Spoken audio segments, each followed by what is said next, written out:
Hello everyone, I am Dr. Shashank Prabhu. I am a CAT 100% percentiler and an alumnus of FMS Delhi. I have been training aspirants for more than 15 years now and have helped thousands of aspirants get into the B schools of their choice. I am presently the founder of Point99 Learning and I run a very active YouTube channel wherein we have daily tests and daily video solutions that happen. So do check out the link to the channel in the title and in the description below so that you don't miss out on any updates. Now in this wonderful initiative by Inside IM, I will be solving one DILR set with you every week. So as a part of DILR Dangal, as we are calling it, we will be presenting one very interesting set to you, be it from a past CAT paper or something that I would have designed. Now in that particular context, the first set is already up. Do check out the first set so that you are able to develop your DILR and do a very good job when it comes to cracking CAT 2024. Now coming to the second set in DILR Dangal, एक बार set देख लेते हैं and then we will try to see what the solution is and you can solve it on your own. So what I would suggest is you have a look at the set first. I will show you all the questions that exist in this particular set and एक बार you solve this on your own, you will be able to look at the solutions and make sense of them in a better manner. तो एक बार अपने आप ये set try करके देख लेना. I am sure you will be able to make some sense of it. अगर कहीं पे कुछ समझ में नहीं आता, definitely you can come back to the video, you can have a look at the solutions that will follow and then you will be able to make sense of the entire set. I have also put some takeaways from this particular set in this particular CAT towards the end of this particular video. So stay tuned till the end to understand what the key takeaways were from this particular set. So this is basically the set. This is the first slide or this is the entire information that is available in the set. यहाँ पे एक paragraph है for example का, so that should tell you that there is a lot of information that is not required, right? If you understand the first paragraph, second paragraph बहुत easily समझ में आ जाएगा. Now we'll also have a look at the questions quickly before we go about solving this set. So this set has 4 questions. Question number 1 is this: 5 ml of content from bottle A is mixed with 5 ml of content from bottle B, and so on. The second question is there are 4 bottles.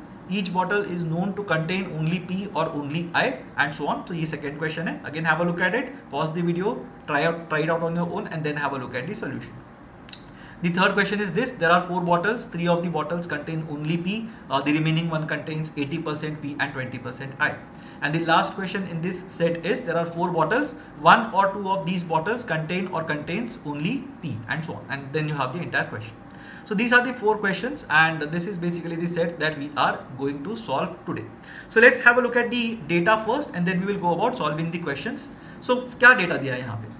Each of the bottles mentioned, right? So यहाँ पे जो भी bottles हमें दिए गए हैं in this question contain 50 ml of liquid. तो each bottle contains 50 ml of liquid. ये मुझे बताया गया है. So this is something I have to remember.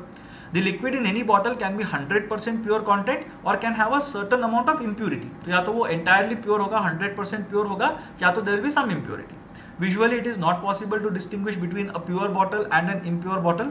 There is a testing device which detects impurity as long as the percentage of impurity in the content tested is 10% or more. तो अगर 10% से ऊपर है तो ही वो टेस्ट सेंसिटिव है. अगर 10% से कम impurity है, the test will tell you कि impurity नहीं है, right? So example दिया हुआ है. For those of you who don't understand this part, there is a nice elaborate example. So let's have a look at this. For example, suppose bottle 1. So bottle 1 के अंदर only P है, only pure solution है, 100% pure solution है. And bottle 2 contains 80% purity and 20% of impurities. If content from only bottle 1 is tested, तो क्या है bottle 1 का status? 100% pure है ना, तो 10% या उससे ज़्यादा impurity तो है नहीं. There is not a lot of impurity in bottle 1. So if content from bottle 1 is tested, it will be found out that it contains only P, right? If content from bottle 2 is tested, 80% pure, 20% impure. So the impurity is greater than or equal to 10%. So it's definitely greater than 10% in case of bottle 2. So my test will show me the result that the bottle contains some amount of impurity. It will not tell me 20% impurity, but it will tell me it definitely contains at least 10% of impurity. Now, if 10 ml of content from bottle 1 is mixed with 20 ml of content from bottle 2, 10 ml of content from bottle 1 is mixed with 20 ml of content from bottle 2, the test will show that the mixture has impurity and hence we can conclude that at least one of the 2 bottles has I. So let's try this and see what happens. So you have bottle 1, I just write bottle 1 and bottle 2 here. So we are saying that we will take 10 ml of content from bottle 1 and we will mix it with 20 ml of content from bottle 2. Now we know that bottle 1 contains only P. So here we will know that जो impurities है, impurities in bottle 1 will be 0 ml. What about impurities in bottle 2? 20% impurities हैं. So 20 ml का 20%, right? So 20 by 100 into 20, you will get 4 ml के impurities in bottle 2. Now if we mix these two bottles, what will happen? We will have 4 ml of impurities, 4 ml of impurities in how much volume? 20 plus 10, that is 30 ml of volume के अंदर 4 ml की impurities आ जाएंगे. So this is basically what it will look like in this particular context. तो अगर 4 out of 30 है, right? If it is 4 out of 30, then it is definitely greater than 10%.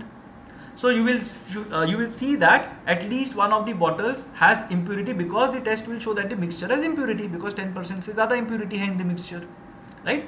Now another way of thinking about this is you just look at it in the form of percentage. यहाँ पे 0% impurity है, यहाँ पे 20% impurity है. Now if I am taking twice of this, then what will happen? I am having 40% impurity from this particular bottle. I am having 0% impurity from this particular bottle. Now this 40% of impurity is spread across 30 ml, na? And that is basically how you will be able to figure out that it is greater than 10%. So intuitively भी इसको हम कर सकते हैं. Then let's see what happens. However, if 10 ml of content from bottle 1 is mixed with 5 ml of content from bottle 2, then what will happen? If 10 ml is taken from bottle 1 and 5 ml is taken from bottle 2, even without reading you can check what happens. यहाँ पे 10 ml पूरा का पूरा pure solution होगा, there will be no impurities, so यहाँ पे 0 ml impurities होंगे. Whereas यहाँ पे 5 ml है, so 5 ml के अंदर 20% impurity मतलब 1 ml की impurity होगी. So in total I have 1 ml of impurity in 15 ml of content. Now this is less than 10%. 15 का 10% would have been 1.5, but this is 1. So definitely I know that if I test this particular solution, it is going to show me P. It is not going to tell me that there is an impurity that exists, because it is not at least 10% of the total mixture of the content tested. Okay? Now with that information, let's go ahead and try to see what the questions are trying to ask us, and then we can solve this. So there is no additional information that is needed. इतना अगर समझ में आ गया, you should be able to solve the questions that have been asked to you. तो यहाँ पे first question देख लेते हैं. 5 ml of content from bottle A is mixed with 5 ml of content from bottle B. तो ये यहाँ पे दिया हुआ है. The resultant mixture when tested detects the presence of impurity, right? If it is known that bottle A contains only P, what best can be concluded about the volume of I impurities in bottle B? ये question पूछा गया है. Now we know that 5 ml of from bottle A is tested with 5 ml or mixed with 5 ml of solution from bottle B. ठीक है. Now we know that resultant mixture को test करेंगे ना, तो impurity मिल रहा है. Impurity मिल रहा है, इसका मतलब क्या हो गया? Cumulatively this entire mixture will consist of 10 ml of content. Now to detect or for the impurity to get detected, at least 10% presence होना चाहिए impurity का, which means that at least, I'll just write at least here, at least 1 ml of impurity should be present in the mixture. Now A we have been told contains only P, only the pure solution. तो impurity कहाँ से आएगा? B से आना चाहिए. So I can say that there exists at least 1 ml of impurity in 5 ml of content, right? And this is basically where your options are slightly friendlier. So normally what you would have done, you would have said, अच्छा at least 1 ml of impurity होना चाहिए. But the options are 10 ml or more, less than 1 ml, 10 ml, exactly 1 ml. अब exactly 1 ml तो नहीं बोल सकते, 5 ml के अंदर exactly 1 ml है करके बोल रहे हैं. But the question here says or asks you what is the volume of I in bottle B. We are not mixing the entire bottle B here. We are only using 5 ml of content from bottle B. So even if you think that 1 ml is your answer, that is not your answer, because we are talking about the entire bottle. And what is the volume of the bottle? The very first line of the question. Each of the bottles mentioned in this question contains 50 ml of liquid. So B के अंदर 50 ml liquid है. अगर B के अंदर 50 ml content है, what can we say about the presence of impurities? If 5 ml contains 1 ml, 50 ml should contain at least 10 ml. So we can say that the impurities in bottle B will be at least 10 ml or 10 ml or more. So the correct answer here is option A. You have to read the question very carefully. Let's look at the second question now. There are 4 bottles. Each bottle is known to contain only P or only I. तो 100% purity होगा या 100% impurity होगा. They will be considered to be collectively ready for dispatch if all of them contain only P. अगर सब में P होगा तो ही they will be collectively ready to dispatch. अगर एक भी जगह पे impurity आ जाता है, एक भी बॉटल में impurity है, then it's a problem. So what all conditions are possible here? Let's say we are talking about bottle 1, bottle 2, bottle 3 and bottle 4. Or let's say how many bottles have pure solutions, how many bottles have impure solutions. It doesn't matter, right? So let's say for example there exists all 4 bottles जिसके अंदर pure solutions हैं. So this could be one case. There could be a case wherein 3 bottles have pure solutions and 1 bottle has an entirely impure solution. Only I वाला bottle ये है. There could be a case wherein 2 bottles have pure solutions, 2 bottles have impure solutions. There could be a case where 1 bottle has pure solution and 3 bottles have impure solutions. There could be a case when all 4 bottles have impure solutions. Then we are saying that, let's say for example, if we are trying to figure out which bottle has or how many bottles have pure solutions and impure solutions, what will be the easiest no-brainer approach to solving this? I will take one bottle, test it. अगर आता है तो pure, अगर impurity नहीं आती है तो pure, अगर impurity आती है तो impure. Because 100% impurity है, तो whichever bottle has even some impurity, it will be 100% impurity ना. तो you will be able to figure out कि अच्छा एक bottle है जहाँ पे impurity आ गई. Now luckily let's say for example you look at the first bottle with impurity and उसके अंदर अगर impurity आ जाता है, then you know that the entire sample is not ready for dispatch. But we are not relying on luck here. We have to be absolutely certain कि definitely not ready for dispatch है. तो अगर मैंने first bottle देखा, let's say if I look at the first bottle and if I look at the first bottle and it shows me no impurity, can I be certain that my entire bottle का list is collectively ready for dispatch? I can't say that, क्योंकि second bottle में भी impurity हो सकती है, third में भी हो सकती है, fourth में भी हो सकती है, right? So I will have to check for 3 bottles or 4 bottles to ensure that there will be no impurity in the entire set. ठीक है, तो वहां पे luck पे हम लोग dependent नहीं रह सकते. So what do we do in this case? Let's look at this one. अब यहाँ पे अगर सारे bottles pure हैं, if I take equal amounts from each bottle, I'll be able to figure it out in one test ना. सारे के सारे में से अगर मैंने 10 ml ले लिया and if I try to figure out whether the entire mixture of these 4 bottles across these 4 bottles is pure or not, I'm definitely going to get a pure mixture. और अगर pure है तो I can definitely send it in the first case. ठीक है, all of them contain only P, तो यहाँ पे मेरे को एक रीडिंग में more or less पता चल जाएगा. Now let's say for example if there is presence of one impurity, then what will happen? अगर one impurity आता है ना, तो one impurity will contribute to 100 units of impurity. अगर मैं 100 ml या 100% लेके चल रहा हूँ तो now if I distribute this impurity across the 4 bottles in equal proportion, I will get 25% impurity in each bottle. Or if I mix everything together, I'll get 25% impurity in the entire solution, which basically means that अगर मैं ये सारे bottles को mix कर दूं तो एक test में I will be able to figure out कि impurity है करके. Now अगर एक ही bottle impure है तो 25% distribute कर रहा है. अगर 2 bottles impure है then what will happen? Now I have 200% impurity here. 200% has to be distributed among 4 bottles, which basically means if I take equal volumes, each bottle will now have 50% of impurity. So जैसे जैसे impurity के bottles का number बढ़ता जाएगा, वैसे वैसे I will know that my test will definitely give me an impure result. Because यहाँ पे each bottle has 25%, each bottle has 50%. In this case, you will have each bottle having 75% impurities, and in this case, you will have each bottle having 100% impurities. So ये चारों conditions के अंदर if I take equal volumes, I will be able to figure it out in one weighing itself ना, or one mixture itself, whether this entire consignment is ready for dispatch or not. So I have to do only one thing or only one test is what I need to do. I have to take equal amounts from each of these bottles, mix them and just test them. If the test turns out positive, then it is my first case. All of them are positive, all of them are pure. Or if my test shows no impurity, then all of them are pure. But if my test shows even some impurity or it shows impurity, then definitely my entire consignment is not going to be ready for dispatch. That's why we'll be able to figure it out in one test whether this entire bunch is ready for dispatch or not. So the answer here is 1. Let's look at the third question now. There are 4 bottles again. It is known that 3 of these bottles contain only P, whereas the remaining one contains 80% P and 20% I. So let's say for example there are these bottles 1, 2, 3 and 4. 3 bottles contain entirety of P, so 0% impurity, 0% impurity, 0% impurity, and 4th bottle में 20% impurity है. What is the minimum number of tests required to definitely identify the bottle containing some amount of I? Now we have to identify the bottle. पहले question में क्या था, second question में, the previous question में what happened, we have to figure out whether this entire bunch of bottles is ready to be dispatched और not as a bunch. मेरे को ये नहीं पता करना कि कौन से बॉटल में इंप्यूरिटी है कौन से में नहीं है करके. Even if one bottle has an impurity, I am fine with it. I don't want to dispatch the entire bunch, right? I don't want to find out which bottle is the culprit. But in this question, you have to find out which bottle is the culprit. So in this case, we are required to find the bottle which contains some amount of impurity. Now what do we do? If I want to identify the bottle containing some amount of impurity, I will also have to eliminate the remaining 3 bottles. So if I am able to comfortably say that भाई ये 3 bottles के अंदर impurity नहीं है, ये pure है, then my 4th bottle automatically contains that impurity that we are trying to figure out.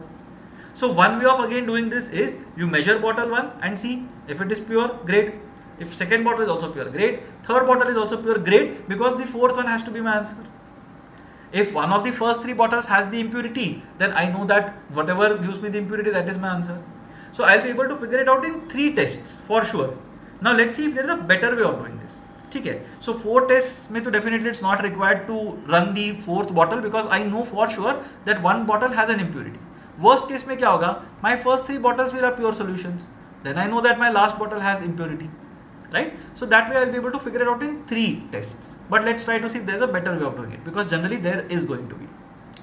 Now let's try to figure out how can we do it in 2 tests. So अगर मेरे को 2 test करने हैं and मेरे को 3 bottles eliminate करने हैं, right, then how will I compare? So generally when you have to eliminate one bottle and if you have 20%, you will be able to figure out whether a mixture is pure or not if you divide that 20% into 2 parts, na? If I divide this 20% into 3 parts, my test is never going to show me whether it is an impure mixture or that it is an impure mixture. So I'll have to distribute into a maximum of 2 parts. So what I will do is I will take any 2 bottles. Now let's say for example I take bottle 1 and 2, right? I take 10 ml from this one and 10 ml from this one and test. Now because I know in this case from the back end I know that ये दोनों में impurity नहीं है. If I test this, it will tell me that it's a pure solution. Now as soon as I figure out that it's a pure solution, I know one thing for sure, that impurity वाला bottle था ही नहीं उसके अंदर. Because अगर मैं 2 solutions का combination test कर रहा हूं and if one of them is an impurity वाला bottle, definitely my solution is going to have impurity. Why? Because 20% in the impurity bottle or impure bottle and no 0% impurities in the pure bottle. So that 20% is going to get distributed equally, तो मेरे को 10% मिल जाएगा mixture के अंदर, right? So if 2 bottles are cumulative giving me the result as pure, I know that the impurity exists in either bottle 3 or bottle 4, one of these two. Now what will I do? In my second test, I'll just check for bottle 3. If bottle 3 tells me that there is an impurity, that is my answer because only one bottle has the impurity. If bottle 3 does not have the impurity, I know that 1 is not having impurity in its mixture, 2 is not having any impurity, 3 is not having any impurity. So my answer is 4. So either way, I'll be able to figure it out in 2 tests. पहले test में I'm taking equal amount from 1 and 2. Because I'm getting pure, I know that 1 out of 3 or 4 is my answer. I'll test one of these 2 and I'm done. ठीक है. What if 1 and 2 के अंदर मेरे को impurity मिलता है? What if my impure mixture was present in bottle 1 or bottle 2? Then what will happen? If I test 1 and 2 simultaneously, दोनों में से अगर 10 ml लगा के मैंने अगर इसको टेस्ट किया, then what will happen? I am going to get I as my output. Why? Because one of these 2 bottles has an impurity 20% है, it will get distributed equally, 10% हो जाएगा. And that's why I am going to get the impurity का presence in the mixture. Which basically means that 3 and 4 are not our culprits at all. So 3 and 4 को मेरे को test करने का जरूरत ही नहीं है. Impurities either 1 में या 2 में. Then what will I do? I'll test bottle 1 का contents. If bottle 1 के content में impurity आता है, if there are impurities in bottle 1, then bottle 2 is safe and we know that bottle 1 is our answer. Whereas if bottle 1, if you test and if there are no impurities in bottle 1, I know that bottle 2 is the one with the impurity and that is my answer. So I'll be able to identify in exactly 2 tests which of the bottles is the culprit in this particular question. Let's move on to the last question of the set. There are 4 bottles now. It is known that either 1 or 2 of these bottles contains only P, right? So either 1 or 2 bottles contains only P, while the remaining ones contain 85% P and 15% I. What is the minimum number of tests? Again, minimum number of tests required to ascertain the exact number of bottles. Now we are not supposed to find out which bottle has purity and which bottle has impurity. We are trying to figure out 1 bottle में pure solution है कि 2 bottles में pure solution. That's it. That's the only question that we are supposed to answer. So let's say for example, again, let's say we have bottles 1, 2, 3 and 4. Again, for the sake of simplicity, let's say that bottle number 1 has 0% impurities, it has pure solution. बाकी सारे के अंदर impure है, let's say for example. So here I am taking this condition where exactly one bottle contains only P. बाकी bottles में क्या होगा? 85% P and 15% I. So you'll have 15% I present in these three bottles. What if exactly two bottles contain 100% pure solution? So you'll have 0% here, let's say 0% here, 15% here and 15% here. Now one of these two cases has to be my answer. Let's think about this basic case wherein I am taking equal amount of volume from each bottle. So in this case, I have 15 plus 15 plus 15, 45% impurity to be distributed among 4 bottles. Now 45% if I distribute equally, each bottle will have 11.25% impurity, meaning this entire mixture will give me the result as I impurity being present. Similarly, if I test this one, now I have 30% impurities that need to be distributed among 4 bottles. 30% impurities to be distributed again among 4 bottles. Now 30% impurities if I distribute among 4 bottles, each bottle will have 7.5% impurity, which basically means that if I test equal volumes and mix them, or if I mix equal volumes and then test them, I am going to get the answer as P. So if my answer is I know exactly one bottle contains pure solution and 3 bottles contain impurities. If my answer is P, I know there are exactly 2 bottles that contain pure solutions. So in one test itself, I will be able to figure out whether one bottle contains only P or 2 bottles contain only P. And that way we will be able to figure out the answer to this question as well. Now what are the takeaways from this particular set? This is a moderate to difficult set from CAT 2021 slot 3. Moderate because it does not have a lot of data. It should not have taken you more time to solve this set than 10 minutes.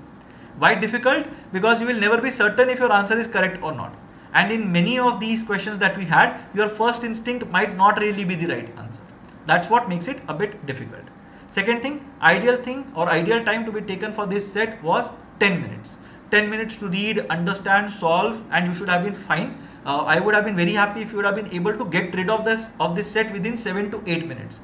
Because given the context, if you look at CAT 2021, again there were 4 sets that were present in CAT 2021, and if you look at the score corresponding to the 99th percentile, it was 30 marks. So even if you are aiming for the 99th percentile, you had to score 30 marks in 40 minutes. What is the expectation from this set? I have generally maintained that if there is a set which has a lot of ifs and conditions involved and the question expects you to find the minimum possible or maximum possible value, my hit rate is going to be 50%. If on a lucky day, I might be getting 3 correct, 1 wrong or 4 correct, but most of the times I am looking at 2 correct, 2 wrong kind of a scenario. Which basically means that I am expecting somewhere around 6 minus 2 or 6 minus 1 depending on whether you have got a theta right or wrong, right? So I am basically looking at a score of around 4 to 5 marks. Now if I am getting 4 to 5 marks in this particular set, what is the amount of time I should invest? If I am investing 40 minutes to get 30 marks, let's say for example, how many minutes should I invest to get 4 to 5 marks, right? Divide this by 6 or 7. So you are going to get somewhere around 7 to 8 minutes realistically to go through this set and decide whether you want to solve this or not, right? So that is basically the math with which we work out whether we want to do this set or not and how much time should we need to invest on these particular sets, right? So that's basically one thing that I would suggest. 10 minutes is decent enough. Anything more than that, you have not spent time productively. That is my take on the matter.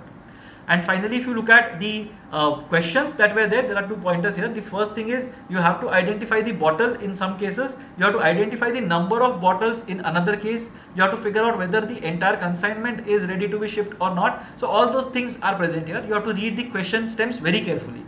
If you would have misread the last question, you would have definitely got it wrong and you would have gotten into that entire thing of figuring out if you combine 2 things then what will happen, if you combine 3 things then what will happen and so on, and that would have led you to spending a lot of unnecessary time, right? So read the question very carefully. You have to understand what exactly is the question and then start solving it.